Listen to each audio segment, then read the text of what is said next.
on! It's my birthday.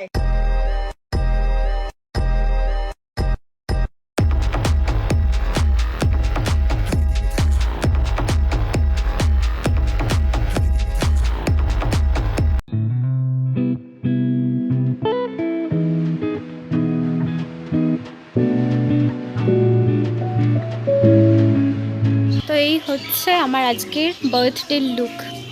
Starting দেখে তোমরা বুঝতেই পেরেছো যে আজ আমার বার্থডে। প্রতিবারের মতো এইবারও সেই মানুষটার সাথে বেরিয়েছিলাম যে আজকের এই দিনটাকে আরো স্পেশাল করে তোলে। টাইম বেশি হয়নি, পেয়ে যাব। চলো, আমার এই স্পেশাল দিনটা কিভাবে কাটালাম সেটাই তোমাদের সাথে শেয়ার করছি। আজকে আমরা চলে গেছিলাম বারাসাত নেমেই আমরা চলে গেলাম কেক নিতে। হ্যাঁ, দীপজিৎ আমাকে নিয়েই কেক কিনতে গেছে। কি করবে, বাচ্চা গার্লফ্রেন্ডটাকে তো আর একা ছাড়তে পারে না। কেক নিয়ে আমরা চলে গেলাম ব্ল্যাক ক্যাফেতে। এর আগেও অনেকবার এই ক্যাফেতে এসেছি। দেবজিতের বার্থডেও এখানেই সেলিব্রেট করেছিলাম। তো চলো এবার ভেতরে যাওয়া যাক। আমরা গেছিলাম দুপুরের সময়, তো ক্যাফেটা ফাঁকাই ছিল। তো সেলিব্রেট করার আগে কিছু অর্ডার করা যাক। গিয়েই আগে মেনু কার্ড দেখে একটা রোজ লাস্সি অর্ডার করলাম। আর আমি যেহেতু বাড়ি থেকে খেয়ে এসেছিলাম, তো আমি দেবজিৎকে বললাম আমি তেমন কিছু খাবো না, তুই তোর জন্য কিছু অর্ডার কর, আমি পরে একটা কিছু নিয়ে নেব।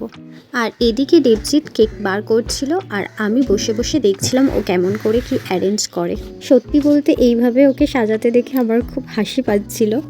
আমার যে কি ভালো লাগছিল আমি বলে বোঝাতে পারবো না। আমার কাছে এই ছোট ছোট এফোর্টসগুলোই ম্যাটার করে। মোমবাতি জ্বালানোর পর যাতে নিভে না যায় তাই এইভাবে হাত দিয়ে গার্ড করে রেখেছিল। তো চলো, কেক সাজানো তো রেডি, এইবার কেকটা কাটা যাক। Happy birthday to you. Happy birthday to you. Happy birthday dear Nisha. Happy birthday to you. বন্ধ তো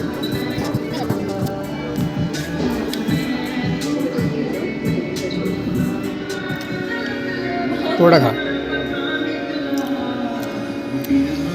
এইবার পালা গিফট দেওয়ার। তো চলো দেখা যাক ও কি এনেছে।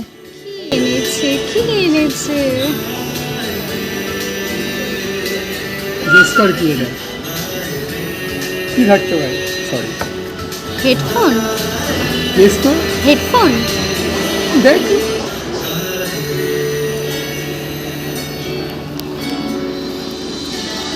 খোল।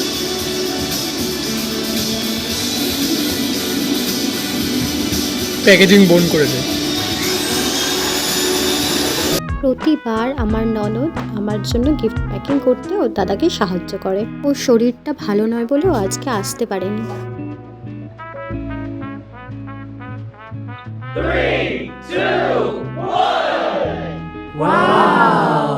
এটা ছিল রিয়েলমি বাডস T310।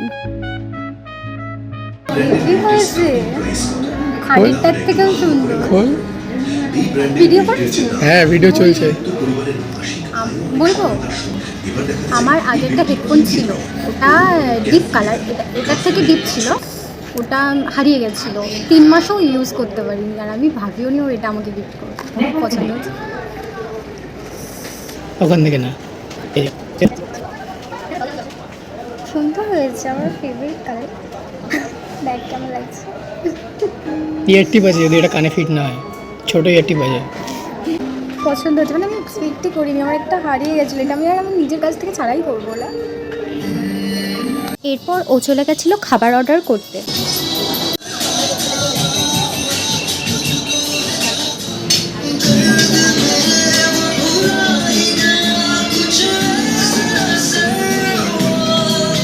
লস্যি তো অর্ডার করেইছিলাম, এর সাথে দেবজিৎ নিয়ে নিয়েছিল একটা চিলি চিকেন আর নুডলসের কম্বো।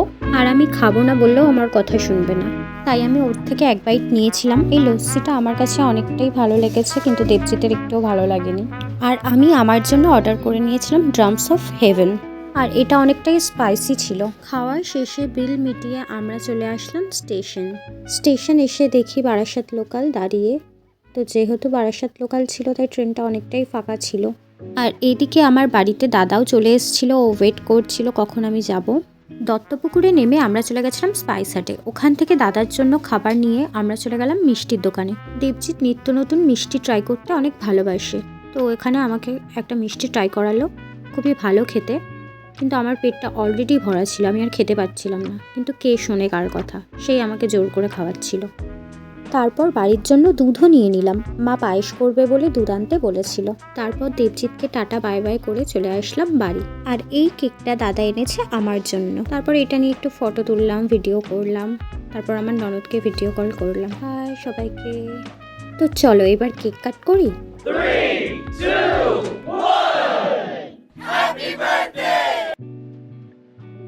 তারপর দাদা আমাকে নিজের হাতে কেক আর পায়েস খাইয়ে দিল। আজকের দিনটা আমার খুব খুব ভালো কাটলো। আর আমার এই ভ্লগটা তোমাদের কেমন লাগলো জানিও। দাদা চলে গেল, আর এই পায়েসটা আমি এখন দেবজিৎকে দিতে যাচ্ছি। টাটা, ভিডিওটা এই পর্যন্তই, সবাই ভালো থাকবে।